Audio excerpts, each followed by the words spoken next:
पूर्णैकदेहैः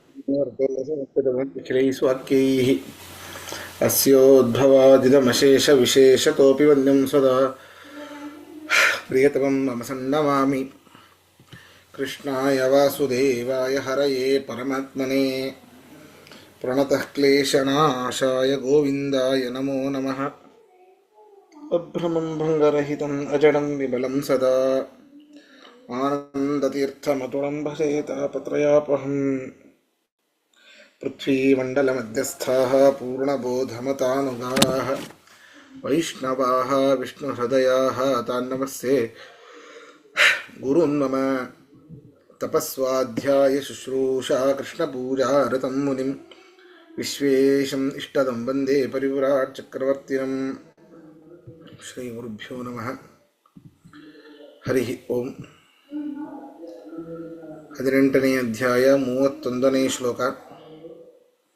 ಬುದ್ಧಿಗಳ ಬಗ್ಗೆ ಪರಮಾತ್ಮ ಹೇಳ್ತಾ ಇದ್ದ. ಬುದ್ಧಿಗಳು ಮತ್ತು ಧೈರ್ಯ ಎನ್ನುವಂಥದ್ದು ಕೂಡ ಆಯಾಯ ಗುಣಗಳ ಅವಲಂಬನೆಯನ್ನು ಹೊಂದಿರುತ್ತೆ ಅಂತ ಸಾತ್ವಿಕ ಬುದ್ಧಿಯ ಬಗ್ಗೆ ಹೇಳಿದ. ಈಗ 31ನೇ ಶ್ಲೋಕದಲ್ಲಿ ರಾಜಸ ಬಗ್ಗೆ ಹೇಳ್ತಾ ಇದ್ದಾನೆ.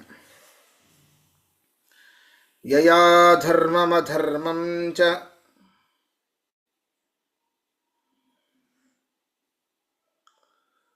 ಕಾರ್ಯಂ ಚಾಕಾರ್ಯಮೇವ ಚ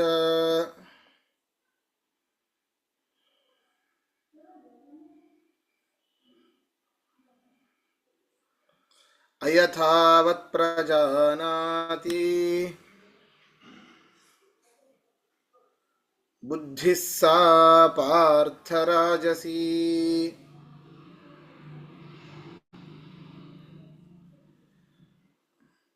ಹೇ ಪಾರ್ಥ, ಅರ್ಜುನ, ಈ ಸಾತ್ವಿಕ ಬುದ್ಧಿ ಅಂತ ಏನೇನಿತ್ತೋ ಅಲ್ಲಿ ಹೇಗೆ ಧರ್ಮಾಧರ್ಮಗಳನ್ನು, ಯಾವುದು ಕಾರ್ಯ ಯಾವುದು ಅಕಾರ್ಯ ಎನ್ನುವಂತಹ ಸರಿಯಾದ ಸ್ಪಷ್ಟವಾದ ಜ್ಞಾನ ಇರುತ್ತೋ ಅದನ್ನು ಸಾತ್ವಿಕ ಬುದ್ಧಿ ಅಂತ ಹೇಳ್ದ. ಇಲ್ಲೂ ಹೌದು, ಇಲ್ಲಿ ಬುದ್ಧಿಯಿಂದ, ಯಾವ ಬುದ್ಧಿ ಅಂತ ಏನಿದೆ ಅಂತಹ ಬುದ್ಧಿಯಿಂದ ಸಂದೇಹ ಅವನಿಗೆ ಯಾವುದು ಧರ್ಮ ಯಾವುದು ಅಧರ್ಮ, ಯಾವುದು ಕರ್ತವ್ಯವಾದದ್ದು ಯಾವುದು ಅಕರ್ತವ್ಯವಾದದ್ದು ಪೂರ್ತಿಯಾಗಿ ಅದನ್ನು ಗ್ರಹಿಸಲಿಕ್ಕೆ ಸಾಧ್ಯ ಇಲ್ಲ.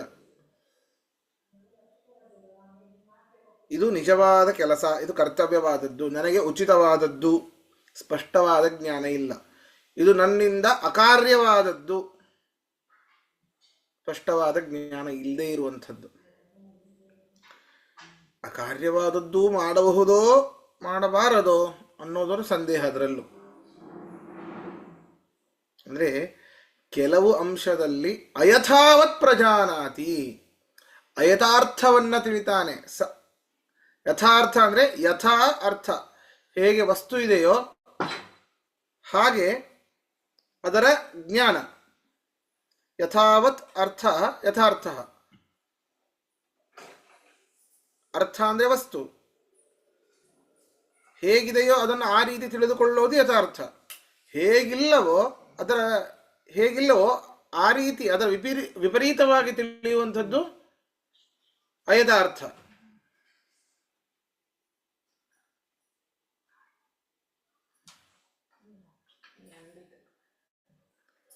ಹೀಗೆ ಅಂತಹ ಬುದ್ಧಿಯನ್ನು ತಿಳಿಸುವಂಥದ್ದು ಈ ಅಂತಹ ಬುದ್ಧಿ, ಅಯಥಾರ್ಥವನ್ನು ಗ್ರಹಿಸುವಂಥದ್ದು ಈ ಬುದ್ಧಿಯನ್ನ ರಾಜಸ ಬುದ್ಧಿ ಅಂತ ಕರೀತಾನೆ. ಅರ್ಥ ಬರ್ಕೊಳ್ಳಿ. ಪಾರ್ಥ, ಎಲೈ ಅರ್ಜುನನೇ,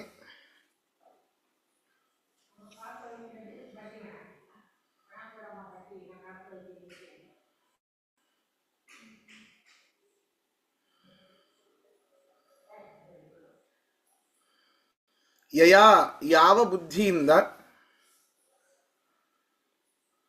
ಮನುಷ್ಯನು, ಯಯಾ ಯಾವ ಬುದ್ಧಿಯಿಂದ ಮನುಷ್ಯನು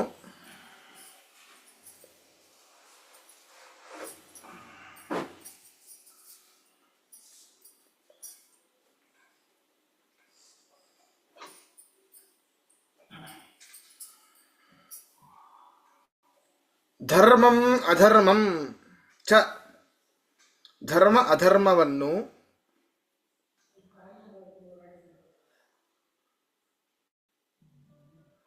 ಧರ್ಮಂ ಅಧರ್ಮಂ ಚ, ಧರ್ಮ ಅಧರ್ಮವನ್ನು, ಕಾರ್ಯಂ ಅಕಾರ್ಯಂ ಚ, ಕಾರ್ಯಂ ಅಕಾರ್ಯಂ ಚ,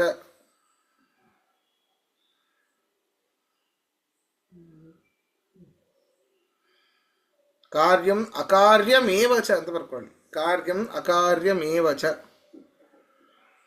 ಕರ್ತವ್ಯ ಮತ್ತು ಅಕರ್ತವ್ಯಗಳನ್ನು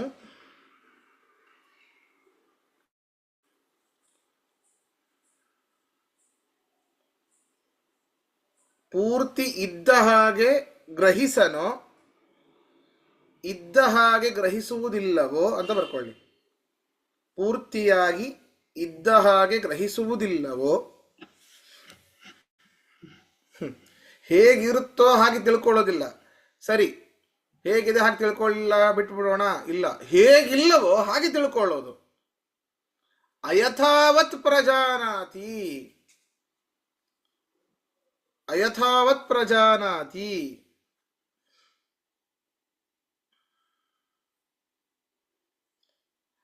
ಅಯಥಾರ್ಥ ರೂಪವಾಗಿ ತಿಳಿಯುವನೋ, ಅಯಥಾರ್ಥ ರೂಪವಾಗಿ ತಿಳಿಯುವನೋ,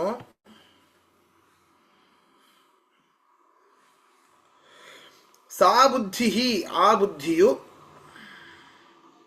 ಸಾ ಬುದ್ಧಿ, ಆ ಬುದ್ಧಿಯು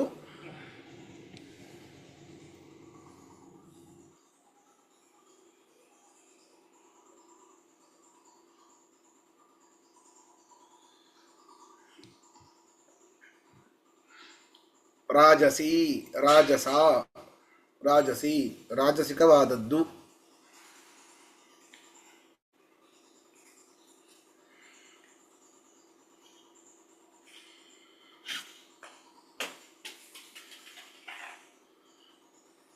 ಪ್ರಶ್ನೆ ಇದ್ರೆ ಕೇಳಿ, ಮುಂದೆ ಹೋಗಿ. ಹರೇ ನಮಃ. ನಮಸ್ಕಾರ ಆಚಾರ್ಯ. ಇದೇ ನನ್ನ ಪ್ರಶ್ನೆ ನಿನ್ನೆ ಇತ್ತು. ಮಕ್ಕಳಿದಾರಲ್ಲ, ಅವರು ಸ್ಕೂಲು ಕಾಲೇಜ್ಗೆ ಹೋಗ್ತಾರೆ, ಅಲ್ಲೆಲ್ಲ ಪಾದ್ರಿಗಳು ನಮ್ದೇ ಜನಗಳು, ಪಾದ್ರಿಗಳನ್ನ ಬಿಟ್ಬಿಡ್ರಿ, ತಮಗೇನು ಒಳ್ಳೇದು ಗೊತ್ತಿರುತ್ತೆ, ಆದ್ರೆ ಮಕ್ಕಳಿಗೆ ಅದ ಹೇಳ್ಕೊಡಲ್ಲ. ಯಾಕೆಂದ್ರೆ ಅದು ಪೊಲಿಟಿಕಲಿ ಕರೆಕ್ಟ್ ಇಲ್ವಲ್ಲ. ಅದು ಕರ್ನಾಟಕ. ಅದೇ ಈಗಿನ ಒಂದು ಹೇಗಾಗಿದೆ ಅಂತಂದ್ರೆ, ಎಲ್ಲಾ ಸೈನ್ಸ್ ಓದೋರು ಬಂದು ಕೇಳಿದ್ರೆ ದೇವ್ರಿದ್ದಾನಾ ಕೇಳಿದಾಗ ಏನ್ ಹೇಳೋದು? ಅದಕ್ಕೆ ನಾವು ಕೇಳಬೇಕು ಅವರಿಗೆ, ಆಟಮ್ಸ್ ಅವನಪ್ಪ ಅಂತ ಕೇಳಬೇಕು. ಇವೆ ಎಲ್ಲಿವೆ? ಬುಕ್ನಲ್ಲಿ ಹೇಳಿದ್ದಾರೆ. ಹಂಗೆ ನಮ್ಮ ಬುಕ್ಕಲ್ಲೂ ಹೇಳಿದ್ದಾರೆ, ಮಹಾಭಾರತ ರಾಮಾಯಣಾದಿಗಳಲ್ಲಿ ದೇವರ ಬಗ್ಗೆ. ಹೌದಾ? ಆಟಮ್ಸ್ ಅನ್ನ ನೀವು ಹೇಗೆ ನೀವು ಮೈಕ್ರೋಸ್ಕೋಪ್ ಹಾಕಿ ಅದನ್ನು ಜೂಮ್ ಮಾಡಿ ನೋಡ್ತೀರೋ, ಇದಕ್ಕೆ ಮನಸ್ಸೆಂಬ ಮೈಕ್ರೋಸ್ಕೋಪ್ ಬೇಕು. ಯಾಕೆಂದ್ರೆ ಅನುಸಂಧಾನನೇ ಸರಿಗಿರಲ್ಲ. ನಾವು ಕ್ರಿಶ್ಚಿಯನ್ ಸ್ಕೂಲ್ಗೆ ಹೋಗಿದ್ದು, ಆದ್ರೆ ಆ ಕಾಲದಲ್ಲಿ ಹಂಗಿರ್ಲಿಲ್ಲ. ಯಾಕೆಂದ್ರೆ ನಾವು ಗುರುಕುಲಕ್ಕೂ ಹೋಗ್ತಾ ಇದ್ವಿ. ಅದಲ್ಲಿ ಅಷ್ಟು ಆಭಾಸ ಇರ್ಲಿಲ್ಲ. 1960s ಆ ವಿಷಯ ಮಾತಾಡ್ತಾ ಇರೋದು. ಅವಾಗ ಇಷ್ಟು ಆಭಾಸ ಇರ್ಲಿಲ್ಲ. ಅವಾಗ ಈಗ ಇನ್ನೊಂದು, ತಂದೆ ತಾಯಿಗಳಿಗೆ ಹೇಳ್ಕೊಡೋಕೆ ತಮ್ಗೆ ಬುದ್ಧಿ ಇರಲ್ಲ, ಯಾಕಂದ್ರೆ ಅವರೇ ಕನ್ವರ್ಟ್ ಆಗಿ ಹೋಗಿದ್ದಾರೆ. ಸೊ ಅನುಸಂಧಾನ ಇದು ರಿಯಲಿ ಸಿಂಪಲ್. 4 ಇರೋದು ತತ್ವಗಳು: ಪರಮಾತ್ಮ, ಜೀವಾತ್ಮ, ಜಡ, ವೇದ. ಇಷ್ಟು 4 ತಿಳ್ಕೊಳಕ್ ಏನ್ ಕಷ್ಟ ಪಡಬೇಕು? ಪ್ರತ್ಯಕ್ಷದಿಂದ ಪರಮಾತ್ಮನನ್ನ ಹೊರತುಪಡಿಸಿ ಇನ್ನೆಲ್ಲರನ್ನು ಪ್ರತ್ಯಕ್ಷದಿಂದ ಕಾಣಬಹುದು ಅಷ್ಟೇ. ಹೌದಾ? ನೀವು ಸರಿಯಾಗಿ ನೋಡಿದ್ರೆ ನಿಮ್ ಪರಮಾತ್ಮನು ಕಾಣಿಸ್ತಾನೆ, ಅವನು ಕಾಣಿಸ್ತಾನೆ. ಹೌದು.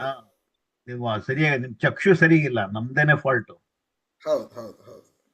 ಧನ್ಯವಾದ ಆಚಾರ್ಯ.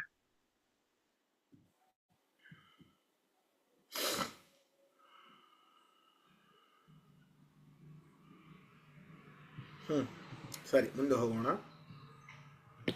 ಅಧರ್ಮಂ ಧರ್ಮ ಮಿತಿಯ ಮನ್ಯತೆ ತಮಸಾವೃತ.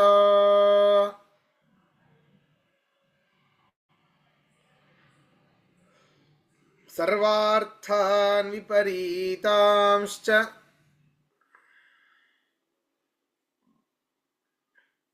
ಬುದ್ಧಿ ಸಾ ಪಾರ್ಥ ತಾಮಸಿ. ಹೇ ಅರ್ಜುನ, ಯಾವ ಬುದ್ಧಿ ಅಧರ್ಮವನ್ನೇ ಧರ್ಮ ಅಂತ ಗ್ರಹಿಸುವುದೋ, ನೋಡಿ, ಯಾರೋ ಎಲ್ಲ ಧರ್ಮ ಇದೆ, ಇಸ್ಲಾಂ ಧರ್ಮ, ಹೀಗೆ ಅಧರ್ಮವನ್ನೇ ಧರ್ಮ ಅಂತ ಗ್ರಹಿಸೋದು, ಪ್ರಾಣಿ ಹಿಂಸೆಯನ್ನೇ ದೊಡ್ಡ ಧರ್ಮ ಅಂತ ಉತ್ತುಂಗದಲ್ಲಿ ಅವರು ಮೆರೆಯೋದು, ಅದನ್ನೇ ದೊಡ್ಡ ಧರ್ಮ ಅಂತ. ನನಗೆ ತೊಂದರೆ ಆದರೂ ಚಿಂತೆ ಇಲ್ಲ, ಅಲ್ಲಾ ವಿರುದ್ಧವಾಗಿರುವಂತಹ ಎಲ್ಲರನ್ನೂ ಕೊಲ್ಲಬೇಕು, ಅದರಲ್ಲೂ ವಿಶೇಷವಾಗಿ ಭಾರತೀಯರನ್ನ, ಕಾಫೀರ್ಗಳನ್ನು ಕೊಲ್ಲಬೇಕು. ನಾವೇ ಆತ್ಮಾಹುತಿಯಾದರೆ ನಮಗೆ ಮೇಲೆ ಸ್ವರ್ಗಲೋಕದಲ್ಲಿ ಎಷ್ಟೋ ಅಪ್ಸರಾಸ್ತ್ರೀಯರು ಸಿಗ್ತಾರೆ ಅಂತ. ಹೀಗೆ ಅಧರ್ಮವನ್ನೇ ಧರ್ಮ ಅಂತ ಗ್ರಹಿಸುವಂಥದ್ದು ಅಜ್ಞಾನದಿಂದ.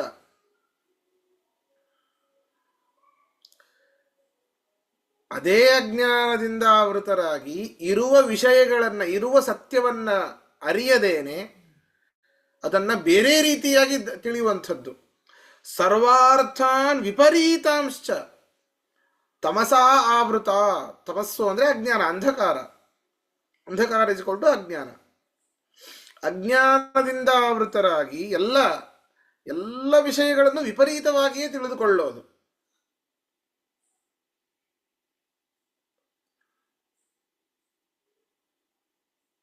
ಅಂತಹ ಬುದ್ಧಿ ಏನಿದೆ ಅದು ತಾಮಸಿ ಬುದ್ಧಿ. ಅರ್ಥ ಬರ್ಕೊಳ್ಳಿ. ಪಾರ್ಥ, ಎಲೈ ಅರ್ಜುನನೇ,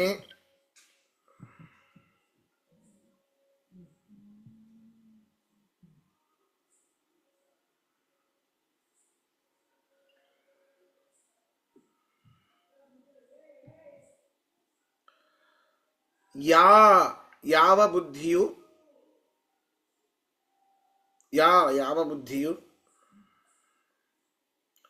ಅಧರ್ಮಂ ಧರ್ಮಮಿತಿ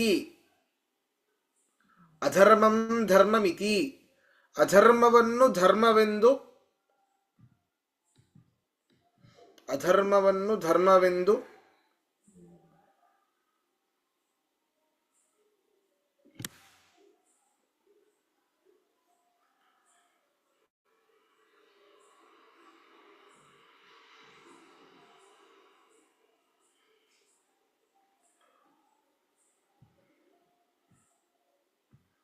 ಮನ್ಯತೆ, ಗ್ರಹಿಸುವುದೋ,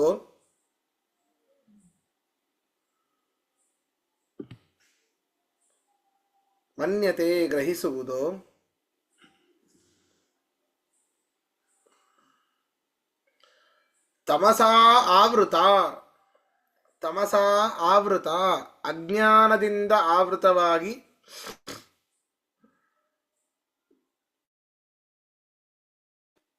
ಅಜ್ಞಾನದಿಂದ ಆವೃತವಾಗಿ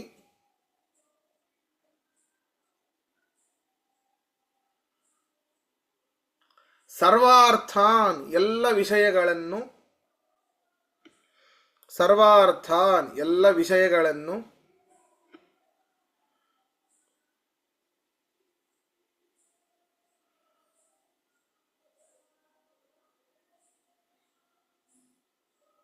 ವಿಪರೀತಾಂಶ್ಚ, ಇರುವುದಕ್ಕಿಂತ ಬೇರೆ ರೀತಿಯಾಗಿ, ಇರುವುದಕ್ಕಿಂತ ಬೇರೆ ರೀತಿಯಾಗಿ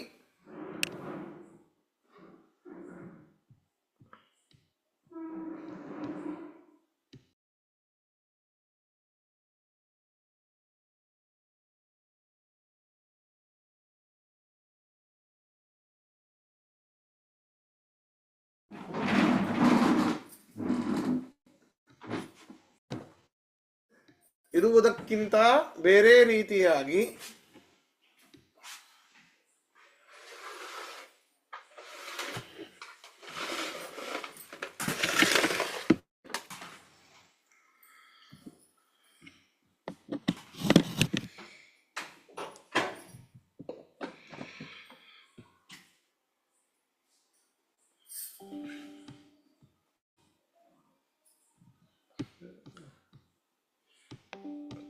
ತಿಳಿಯುವುದೋ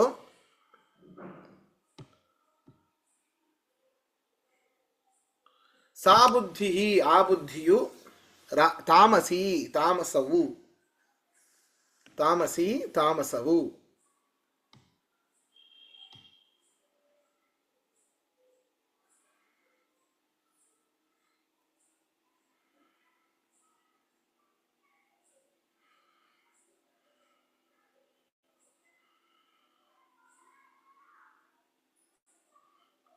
ಪ್ರಶ್ನೆ ಅಂತ ಕೇಳಿ ನಾನು ಮುಂದೆ ಹೋಗೋಣ. ಪ್ರಶ್ನೆ ಇಲ್ಲ, ಒಂದು ತಮಾಷೆಗೆ ಹೇಳ್ತಾ ಇದ್ದೀನಿ. ಹ್ಮ್ ಆ ಧರ್ಮ ನೀವು ಹೇಳಿದ್ರಲ್ಲ, ಅವ್ರಿಗೆ ಎಲ್ಲರಿಗಿಂತ ಜಾಸ್ತಿ ದ್ವೇಷ ಇರೋದು ಜ್ಯೂಸ್ ಮೇಲೆ. ಅವ್ರ ನಂಬರ್ 1 ಎನಮಿ. ಹಾ ಎರಡನೇದು ನಾವು ಅಮೆರಿಕನ್ಸ್.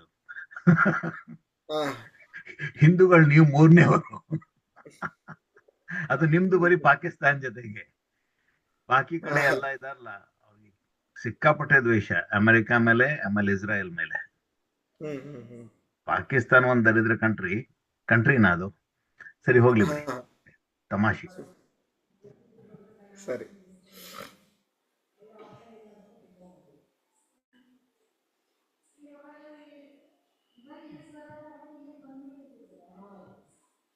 ಮುಂದೆ ಹೋಗೋಣ.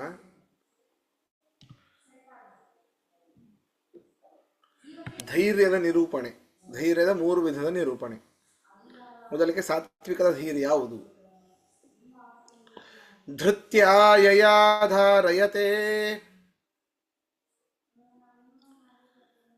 ಮನಃ ಪ್ರಾಣೇಂದ್ರಿಯ ಕ್ರಿಯಾ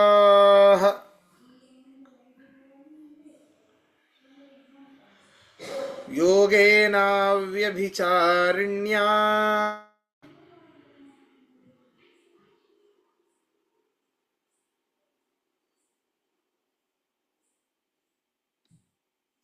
ಧೃತಿ ಸಾ ಪಾರ್ಥ ಸಾತ್ವಿಕೀ.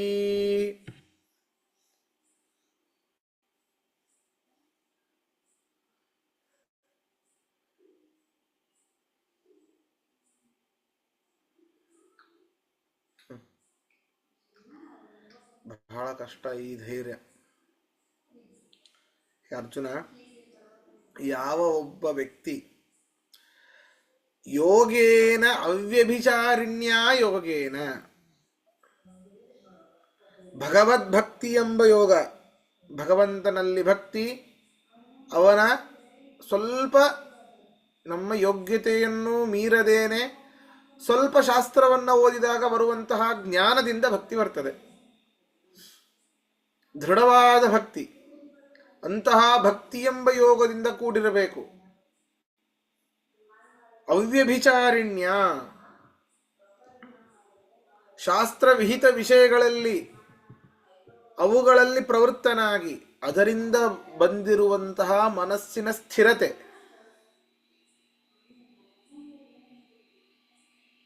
ಆ ಒಂದು ಧೈರ್ಯದಿಂದ ಅದರಲ್ಲಿ ಪ್ರವೃತ್ತವಾದ ಶಾಸ್ತ್ರ ವಿಷಯಗಳನ್ನು ಓದಿ ಅವುಗಳನ್ನು ಅರ್ಥ ಮಾಡಿಕೊಂಡು ಅವುಗಳನ್ನು ತಮ್ಮ ದೈನಂದಿನ ಜೀವನದಲ್ಲಿ ಅಪ್ಲೈ ಮಾಡಿಕೊಳ್ಳುವಂಥದ್ದು. ಆ ಒಂದು ಧೈರ್ಯದಿಂದ ಮನಸ್ಸು, ಉಸಿರು, ಇಂದ್ರಿಯಗಳನ್ನು, ಅದರ ಪ್ರವೃತ್ತಿಗಳನ್ನು ಮತ್ತು ನಿವೃತ್ತಿಗಳನ್ನು ಯಾರು ನಿಗ್ರಹಿಸ್ತಾನೋ ಅಂತಹ ಧೈರ್ಯ ಸಾತ್ವಿಕವಾದ ಧೈರ್ಯ. ಏನಿದು ಅಂತಂದರೆ, ಪರಮಾತ್ಮ ನಮ್ಮನ್ನು ಕಾಪಾಡಿಯೇ ಕಾಪಾಡ್ತಾನೆ. ಕಷ್ಟ 1000 ಇರಬಹುದು, 100 ಜನ ಕಾಲಿಳಿಲಿಕ್ಕೆ ಕೆಳಗಡೆ ಇದ್ದರೆ ಒಬ್ಬ ಕೈ ಹಿಡಿಯವನು ಮೇಲಿದ್ದೇ ಇರ್ತಾನೆ ಅನ್ನೋ ದೃಢವಾದ ನಂಬಿಕೆ. ಎಂತಹ ಕಠಿಣ ಪರಿಸ್ಥಿತಿಯಲ್ಲೂ ಕೂಡ ನಮ್ಮ ಮನಸ್ಸು ಪರಮಾತ್ಮನಿಂದ ಛಲವಾಗಬಾರದು, ಕ್ಷಮಿಸಿ, ಪರಮಾತ್ಮನಿಂದ ದೂರ ಹೋಗಬಾರದು. ಆ ಒಂದು ಮನೋಬಲ ಧೈರ್ಯ ಅಂತ ಕರೀತಾರೆ. ಕಠಿಣ ಪರಿಸ್ಥಿತಿಗಳಲ್ಲೂ ಕೆಂಗಡದಿರುವ ಮನೋಬಲ ಏನಿದೆ ಅದೇ ನಿಜವಾದ ಧೈರ್ಯ. ಅಂತಹ ಧೈರ್ಯದಿಂದ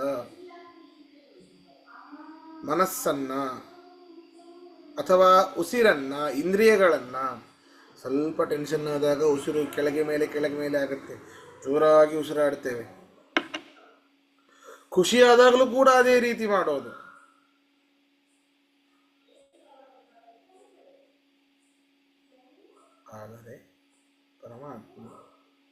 ಪರಮಾತ್ಮನಲ್ಲಿ ಈ ದೃಢವಾದ ಭಕ್ತಿ ಇರೋದ್ರಿಂದಾಗಿ ಯಾವುದೂ ಆಗೋದಿಲ್ಲ. ಭಕ್ತಿ ಒಂದು ನೋಡ್ರಿ, ಎಲ್ಲವನ್ನೂ ಸಾಧಿಸುವುದು ಭಕ್ತಿಯಿಂದ. ಏನೇ ಕೊಟ್ಟ ನಾನು ಮಾಡಿದ್ದಲ್ಲ, ಪರಮಾತ್ಮ ಕೊಟ್ಟದ್ದು. ಶಾಂತ ಚಿತ್ತನಾಗಿ ಇರಬಹುದು ದಕ್ಕಿದ್ದನ್ನು. ದಕ್ಕದೇ ಇರೋದನ್ನ ನನ್ನ ಕೈಯಲ್ಲಿ ಏನಿದೆ, ಎಲ್ಲ ಪರಮಾತ್ಮನ ಆಟ, ಅವಾಗಲೂ ಆರಾಮಾಗಿರ್ಬೋದು. ಪರಮಾತ್ಮ ಅನ್ಕೊಂಡಾಗೆ ಆಗೋದು, ನಾ ಅನ್ಕೊಂಡಾಗ ಆಗ್ಲಿಕ್ಕೆ ಸಾಧ್ಯ ಇಲ್ಲ. ಅಕಸ್ಮಾತ್ ನಾ ಅನ್ಕೊಂಡಿದ್ದು ಆಯ್ತು ಅಂದ್ರೆ ಅದು ಪರಮಾತ್ಮ ಅನ್ಕೊಂಡಿದ್ದ ಅಂತ ಅರ್ಥ.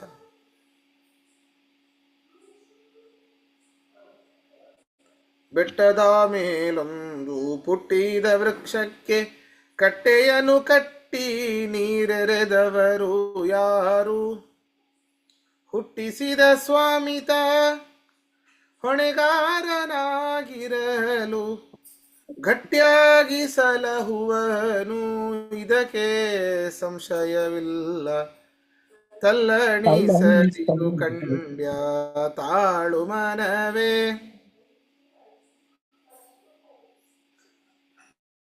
ಎಲ್ಲರನು ಸಲಹುವನು, ಇದಕ್ಕೆ ಸಂಶಯವಿಲ್ಲ. ಕಾಪಾಡ್ತಾನೆ. ದೃಢವಾದ ಮನಸ್ಸು ಬೇಕಷ್ಟೆ, ನಂಬಿಕೆ ಬೇಕು. ರಕ್ಷತೆ ಇತ್ತೇವ ವಿಶ್ವಾಸ. ನೀವು ಪರಮಾತ್ಮ ಮೇಲೆ ನಂಬಿಕೆ ಇಟ್ಟು, ದೃಢವಾದ ನಂಬಿಕೆ ಇಟ್ಟು, 1 ಕೋಟಿ ರೂಪಾಯಿನ ನೀವು ಮಧ್ಯದಲ್ಲಿ, ರೋಡ್ ಮಧ್ಯದಲ್ಲಿ ಇಟ್ಟು ಹೋಗಿ, ಮೇನ್ ರೋಡಲ್ಲಿ ಇಟ್ಟು ಹೋಗಿ, ಏನೂ ಆಗೋದಿಲ್ಲ ಅಂತ ಮರುದಿನ ಬಂದು ನೋಡಿದ್ರೆ ಇನ್ನೂ ಅಲ್ಲೇ ಬಿದ್ದಿರುತ್ತೆ.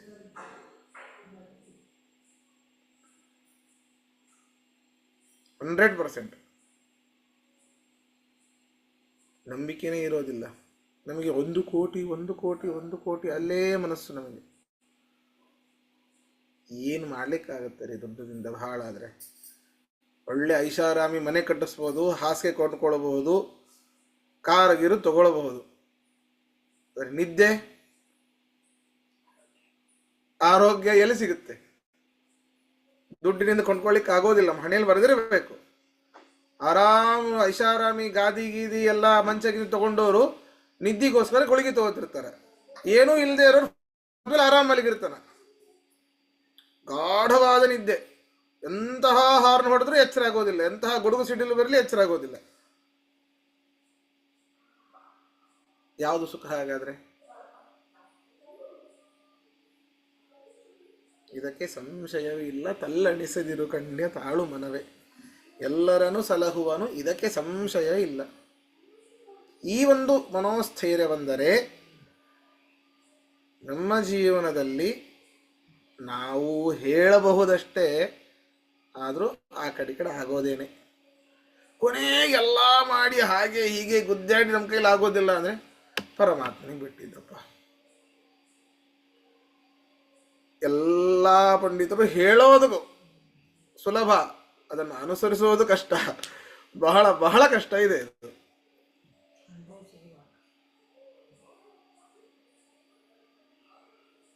ಬಹಳ ಕಷ್ಟ ಇದೆ. ಹೀಗೆ ಇಂತಹ ಅವ್ಯಭಿಚಾರಿಣ್ಯ ಅಂದರೆ ಶಾಸ್ತ್ರವಿಹಿತವಾದ ಜ್ಞಾನದಿಂದಾಗಿ, ಶಾಸ್ತ್ರಗಳು ಓದೋ ಜ್ಞಾನದಿಂದಾಗಿ, ಆ ಒಂದು ಧೈರ್ಯದಿಂದಾಗಿ ಮನಸ್ಸನ್ನ, ಉಸಿರನ್ನ, ಇಂದ್ರಿಯಗಳನ್ನ ನಿಗ್ರಹಿಸುವಂಥದ್ದೇನಿದೆ, ಆ ಒಂದು ಮನೋಬಲ, ಅಂತಹ ಮನೋಬಲ ರೂಪವಾದ ಧೈರ್ಯವೇನೆ ಸಾತ್ವಿಕ ಧೈರ್ಯ. ಸುಮ್ಮನೆ ಯಾರೋ ಬಂದ್ರು, ಏನೋ ಕಳ್ಳರು ಬಂದ್ರು, ಒಂದಿಬ್ರು ನಾವು ಹೊಡೆದು ಹಾಕಿಬಿಟ್ವಿ, ಎಂಥ ಧೈರ್ಯವಂತ ಶೂರವಂತ. ಹೊಡೆದು ಹಾಕೋದ್ರೆ ಅವನಿಗೆ ಬರ್ತಿತ್ತು, ಹೊಡೆದು ಹಾಕಿದ ಅಷ್ಟೇ. ಅವನಿಗೇನೇ ಬೇರೆ ಆಪತ್ತುಗಳು ಬಂದಾಗ ಇಲ್ಲ ಬೇವಿಲ್ಲ ಅಂತ ಒದ್ದಾಡಿ ಹೋಗ್ತಾನೆ. ಅಯ್ಯೋ ಇನ್ನೊಂದು 20 ಜನ ಕಳ್ಳರು ಬಂದಿದ್ರು ಚಿಂತೆ ಇರಲಿಲ್ಲ, ಹೊಡೆದಾಕ್ಬಿಡ್ತಿದ್ದೆ.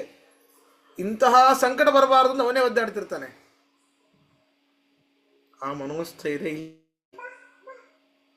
ಇದನ್ನ, ಇಂತಹ ಮನೋಬಲ ಯಾವಾಗ ಬರ್ತದೋ ಅವಾಗ ನಮ್ಮನ್ನ ಯಾರು ಹಿಡಿಯೋರಿಲ್ಲ.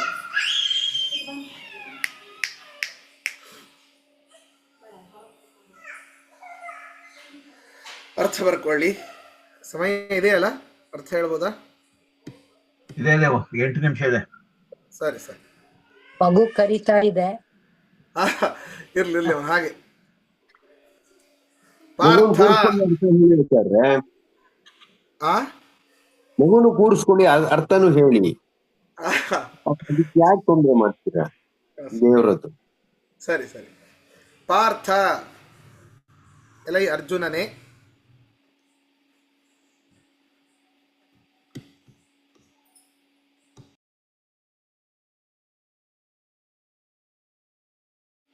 ಪಾರ್ಥ ಎಲೈ ಅರ್ಜುನನೇ,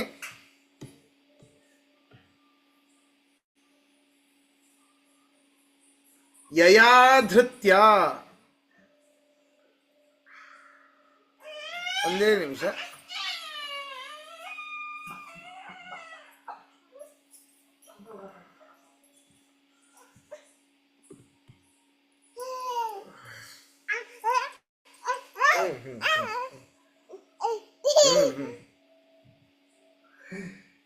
ನೋಡಿ ಅದ್ರ ಮುಖದಲ್ಲಿ ಎಷ್ಟು ನಗು ಇದೆ, ಸಂತೋಷ ಇದೆ ಪಾಪ.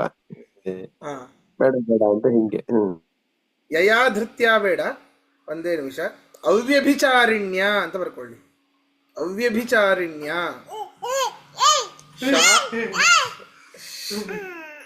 ಶಾಸ್ತ್ರ ವಿಹಿತವಾದ ವಿಷಯಗಳಲ್ಲೇ ಪ್ರವೃತ್ತವಾದ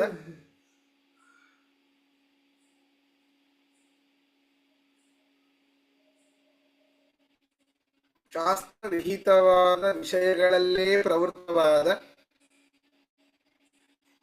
ಯೋಗೇನ ಭಗವದ್ಭಕ್ತಿಯೆಂಬ ಯೋಗದಿಂದ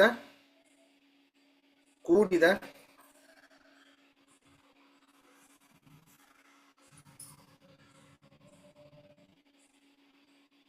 ಭಗವದ್ಭಕ್ತಿಯೆಂಬ ಯೋಗದಿಂದ ಕೂಡಿದ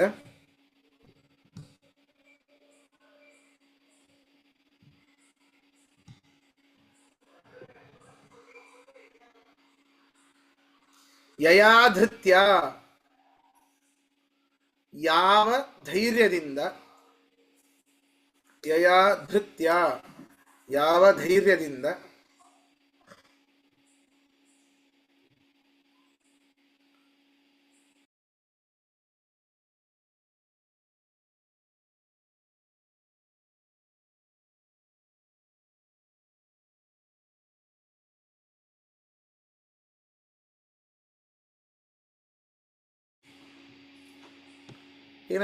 ಏನಾಗಿತ್ತು?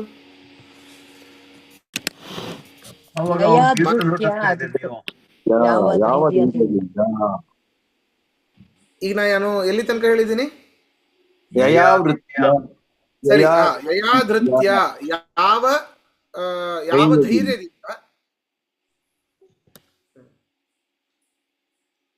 ಮನಃ ಪ್ರಾಣೇಂದ್ರಿಯ ಕ್ರಿಯಾ,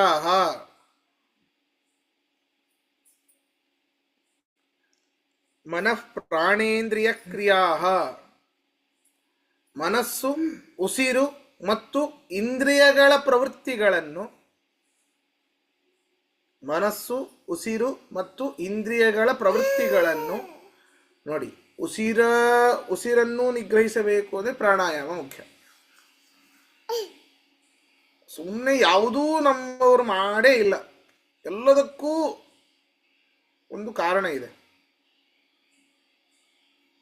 ಸುಮ್ಮನೆ ಓಂ ಪ್ರಣವಸ್ಯ ಪರಬ್ರಹ್ಮಸ್ಯ ಪರಮಾತ್ಮ ದೇವಿ ಓಂ ಭೂ ಓಂ ಭೂ ಅನ್ಸೋ 5 ಬಟ್ಟಿಗೆ ಹಿಡ್ಕೊಂಡ್ಬಿಡ್ತೀವಿ ಅಷ್ಟೇ. ಉಸಿರು ಒಳಗೆ ತಗೊಳ್ಳಲ್ಲ, ಬಿಡೋದಿಲ್ಲ. ಒಳಗೆ ತೊಗೊಂಡ್ರೆ ಒಳಗೆ ಹೋಗ್ಬಿಡ್ತದೆ, ಅದು ಹೊರಗೂ ಬರೋದಿಲ್ಲ. ಗೊತ್ತೇ ಇಲ್ಲ ಪ್ರಾಣಾಯಾಮ ಹೇಗೆ ಮಾಡಬೇಕು ಅನ್ನೋದು ಕೂಡ. ಧಾರಯತೆ ನಿಗ್ರಹಿಸುವನೋ, ಧಾರಯತೆ ನಿಗ್ರಹಿಸುವನೋ,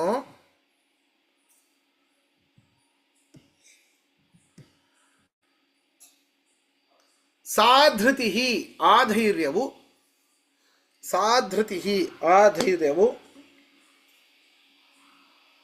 ಸಾತ್ವಿಕಿ ಸಾತ್ವಿಕವು, ಸಾತ್ವಿಕಿ ಸಾತ್ವಿಕವು.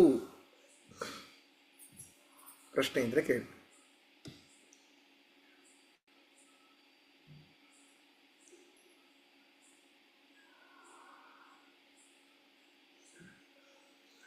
ಎಲ್ಲರೂ ಹೇಗಿದ್ರು ದಾಸವರೇಣ್ಯರು, ಎಲ್ಲ ಭಗವದ್ಭಕ್ತ ಅಂದರೆ ಮಹಾಮಹಾಜ್ಞಾನಿಗಳು ಅವರಿಗೆ ಯಾವ ಗೊಂದಲವೇ ಇರೋದಿಲ್ಲ, ನಾಳಿಂದ ಏನು ಅಂತ ಚಿಂತೆನೇ ಇರೋದಿಲ್ಲ. ಅವನಿರ್ಬೇಕಾದ್ರೆ ನಾವ್ಯಾಕೆ ಚಿಂತೆ ಮಾಡಬೇಕು? ನಾಳಿಂದ ಏನು ಅನ್ನೋ ಚಿಂತೆನೇ ಇಲ್ಲ. ಬರೀ ನಾಳಿಂದಲ್ಲ, ಕೊನೆ ತನಕ ಸಾಯೋ ತನಕ ನಮ್ಮನ್ನು ಯಾರಪ್ಪ ನೋಡ್ಕೊಳ್ಳೋರು, ಮಾಡಿಸಿ LIC ಪಾಲಿಸಿ. ಬರೀ ನಮಗಷ್ಟೇ ಅಲ್ರಿ, ನಾವು ಕೂಡಿಟ್ಟಿದ್ದು ದುಡ್ಡು ನಮಗೂ ಅಲ್ಲ, ಮಕ್ಕಳಿಗೆ ಮೊಮ್ಮಕ್ಕಳಿಗೆ.